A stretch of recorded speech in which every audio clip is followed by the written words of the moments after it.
Our country is witnessing and backing the worst massacres of civilians using U.S. weapons since the illegal invasion of Iraq. Bombing hospitals, universities, man-made starvation. These horrors could not happen without the prejudices of huge segments of public opinion. 50% of Americans think Islam is incompatible with democracy.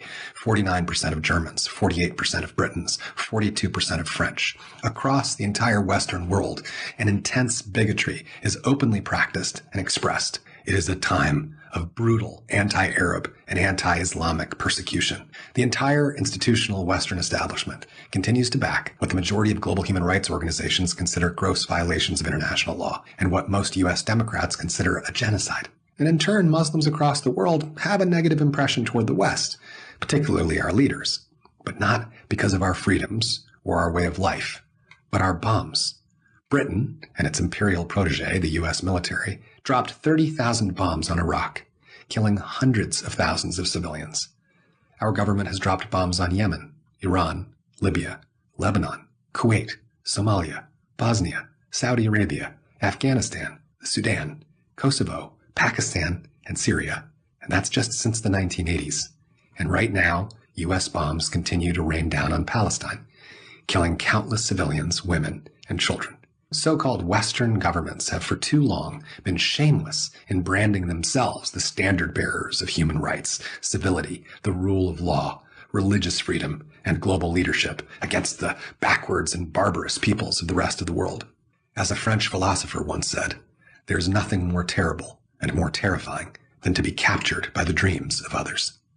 Shocking European leaders out of their stupor when Gandhi was once asked his impression of Western civilization, he said he thought it would be a good idea.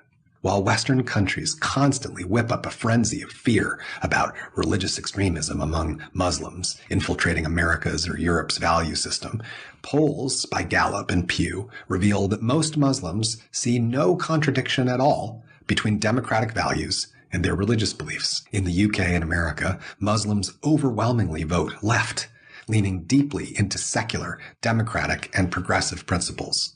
And while the religion itself sprang from events that occurred in what is now called Saudi Arabia, fewer than 20% of Muslims in the world are Arab.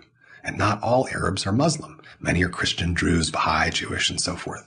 Islam is a majority faith in 49 diverse countries. Muslims speak hundreds of languages, and globally and nationally, vast majorities oppose extremism and violence. Now contrast that for a second with the 1 in 3 white evangelicals in the USA who think political violence may be required to save the country. That's markedly higher than any other religious group here in the United States.